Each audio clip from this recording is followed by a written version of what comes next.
Also, let's cover recent Axios report. White House officials are losing patience with European leaders, whom they claim are pushing Ukraine to hold out for so-called, quote, unrealistic territorial concessions by Russia.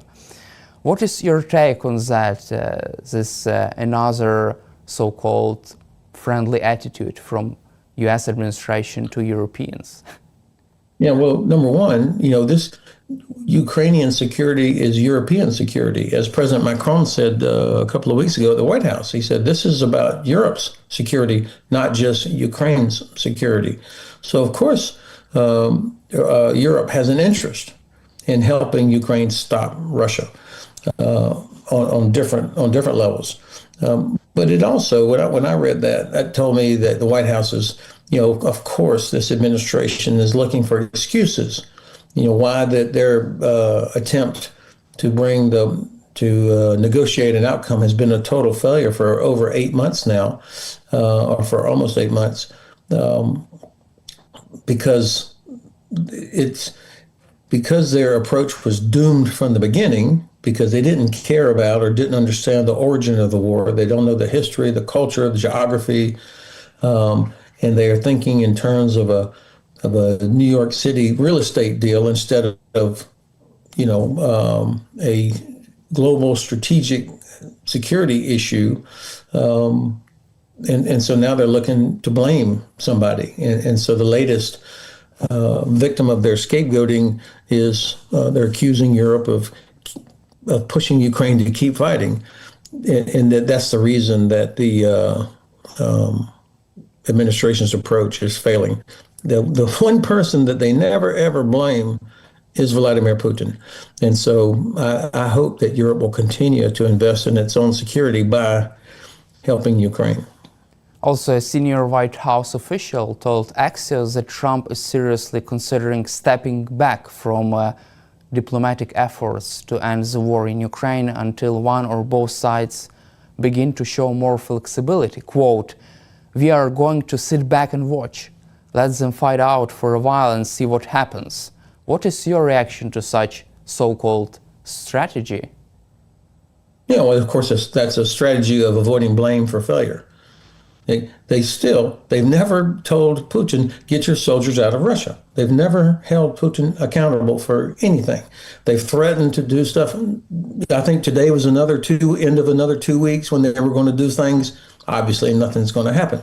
So I think the administration is trying to create some distance between themselves and their failure to help find a solution to the conflict. And, I mean, today they should say, okay, everything else we've tried has failed. Let's try putting pressure on Russia. Let's tell Russia that unless you leave, unless you back out of occupied territory, we're going to do this, this, this, and this to help Ukraine. They've never done that. And so I'm sure that they would like, and by the way, this administration, all they have done since they took office back in January was to blame either the Biden administration or Europeans or Ukrainians or some other reason. They never say, we made a mistake. Zero accountability, zero acceptance of responsibility. So what you're describing is just the latest aspect of that.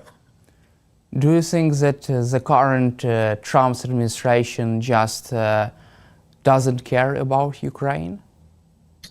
I don't think they care so much about Ukraine. I do believe that the president is serious. They want the fighting to stop, the killing to stop. It's their approach to doing it is what's wrong. I don't think that the idea of Ukrainian sovereignty and this idea of Ukraine as a state is all that. I don't get the feeling that it's so important to them because they talk about Ukraine's going to have to give up some territory and, and that Russia has valid claims. And so I think they, and when you talk about trading territory, giving up territory, this is not dirt. This is where people live. And millions of Ukrainian citizens would be affected by this. And I don't think they care about that. They think of it in terms of real estate, transactions in Manhattan, or minerals access to minerals and weapons sales. That's what they care about. Let's cover also this failed summit in Alaska. Don't you think that Mr. Witkoff has just misunderstood Vladimir Putin, and that was the reason of this big summit and big diplomatic failures there?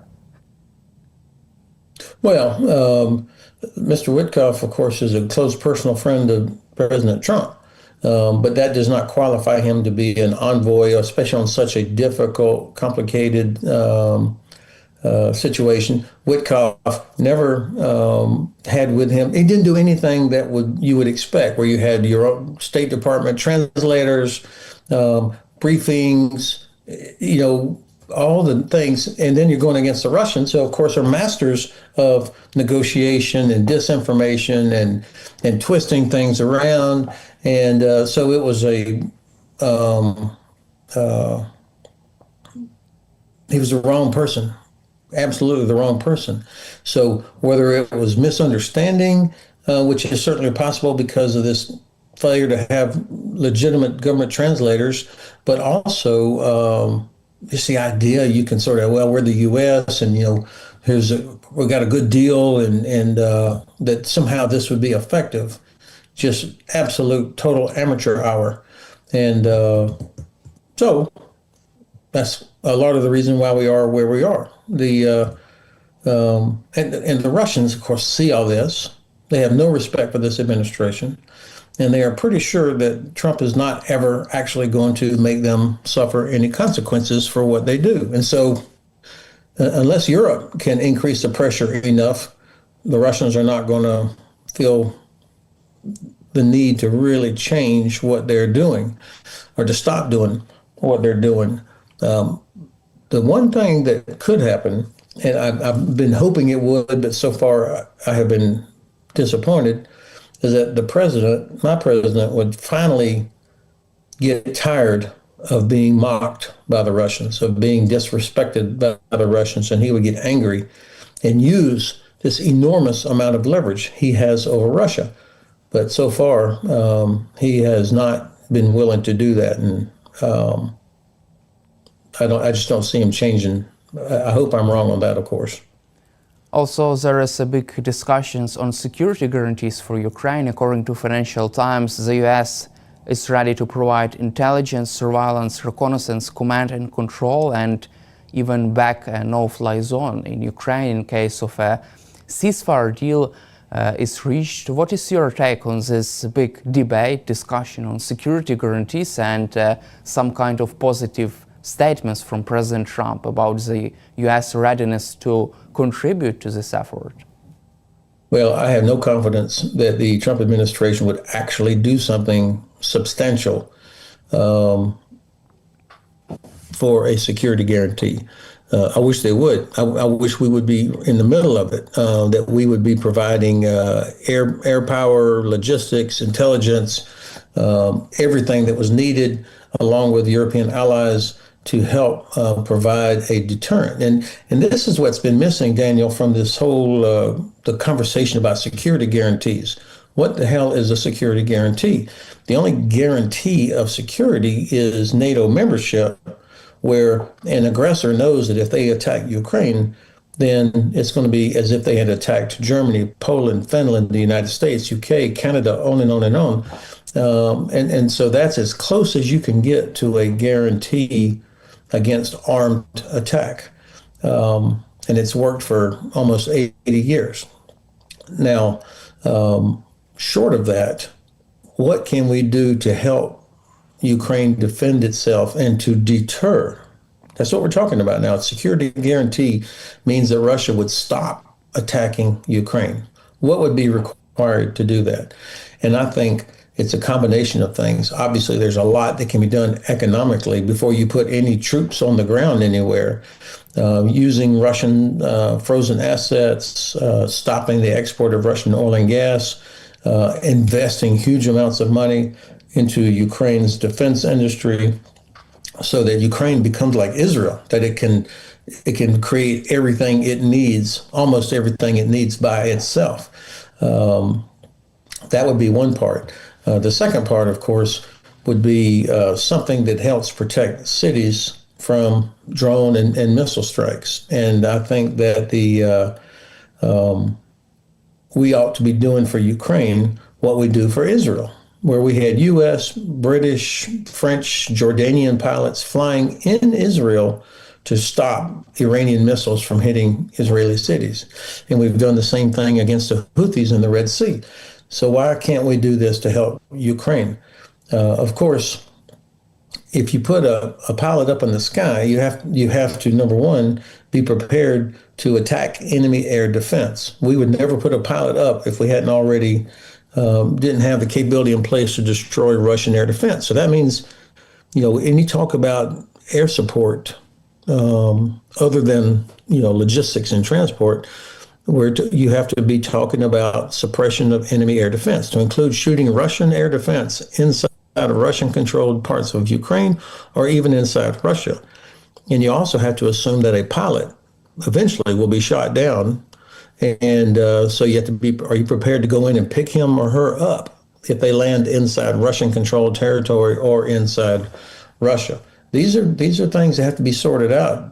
It's not just a magic shield that you would put over Ukraine. And then finally, if you're going to put troops on the ground in Ukraine, and I am for it, there's 3 or 4 things that would have to be answered. Number one, what is their mission? What do you want them? Do they just hang out outside of Kyiv or in Lviv or Kharkiv or Kherson? What are they doing? What's their job? So make it clear what their mission is. Number 2, what are the rules of engagement? If we're going to put soldiers there, they have to be authorized to shoot back immediately without having to go back to Brussels or London or Berlin to ask permission. And so the rules of engagement part of this is very important. That's very hard to work out. That's very difficult to work that out, but that has to be a part of any deployment of troops. And then, of course, how are they integrated into Ukrainian defense? I mean, are they in separate little islands, or are they deployed as a second sort of line of defense behind, or are they, the airspace, air defense would have to be integrated with Ukrainian air defense. These are the kind of things that need to be sorted out. People are already talking about, well, it'll take 25,000 or 50,000. How do you know the number if you haven't even identified what they're going to do yet? So I'm all for it. I just think that we haven't done, at least publicly, that I'm aware of. All that hard work has not been done. I am sure that in the French and British ministries of defense, and probably in the German, and maybe even in the Pentagon, they've done a lot of the hard staff work to figure these things out. But publicly, I don't get the feeling that the diplomatic work has been done yet. Also, according to Politico, there are even discussions about the possibility of deploying as a third country neutral forces to Ukraine. Financial Times suggested that Trump was considering even the possibility of deploying Chinese troops to Ukraine. What is your reaction to this, another debate on the possibility of deploying so-called third country forces to Ukraine? Yeah, the only thing dumber than deploying Chinese forces to be peacekeepers would be putting more Russians in to be peacekeepers. I mean, that's what a ridiculous act. Why would you give the Chinese the opportunity to get their boots on the ground and get in there? And they're the ones that are supplying Russia. They're buying Russian gas and supplying Russia with the capability to kill Ukrainians. So whoever thought that was a good idea has no clue about what actually is going on or how these things work. So this is an administration, or you got at least people in the administration, they are not willing to do the hard part, which is to put pressure on Russia. And so now they're just throwing bullshit ideas up on the wall to see what might stick. And unfortunately, even in Europe, which has shown a lot more resolve than probably Putin or Trump expected, they still have not been able for one European country to say, okay, fine, we will do it. Screw everybody else. If you're not going to help, get out of the way. we France or we Germany or we UK or we Finland or Poland, we will do this. We will provide troops or capabilities somewhere to help, even if it means that we will be exposed to criticism or even attacked by Russia. So until Europe is able to act like that, I don't want to hear about European strategic autonomy. If they're not able to do this, if they're still waiting on the U.S., they're going to be very disappointed. However, European allies are not ready to deploy troops without the U.S. backstop. But from your perspective, why is the U.S. so afraid of deploying boots on the ground in Ukraine? It could be the biggest security guarantees, ironclad one. Well, it's not. There is no such thing as ironclad security guarantee unless you're in NATO. And even now, President Trump is like, well, I'm not so sure we would defend Montenegro, for example, or somebody that doesn't meet their 2% or 3.5%. Or so. I think, I challenge anybody that talks about security guarantees or ironclad anything, or this really ridiculous thing that Mr. Witkoff said, NATO-like. Like, there is no NATO-like security guarantee. You're either in NATO or you're not. And so people are careless with terminology and ideas about how to do it. For the United States, I think the Trump administration, by the way, the Biden administration made the same mistake. They failed to clearly identify the strategic outcome. They just never could articulate what is the end state, because I think they were fearful of a Russian nuclear weapon or something. I don't know. And now the Trump administration is just as bad in that regard. You should never deploy troops somewhere if you haven't clearly identified the mission. What do you want them to do? But what happens so many times, it happened to us in Afghanistan, Iraq, Vietnam, where you send troops in and then try to figure out, okay, what's the mission and what are the policies? That's backwards. You've got to identify what you want them to do first. And then, the military will say, okay, if you want us to do that, this is what we need. And numbers, capabilities, rules of engagement, etc. The bottom line is, I think this administration does not want to offend Putin. They are completely held hostage by Vladimir Putin. I don't know why. I don't understand what it is, what kind of a hold the Kremlin has on this administration.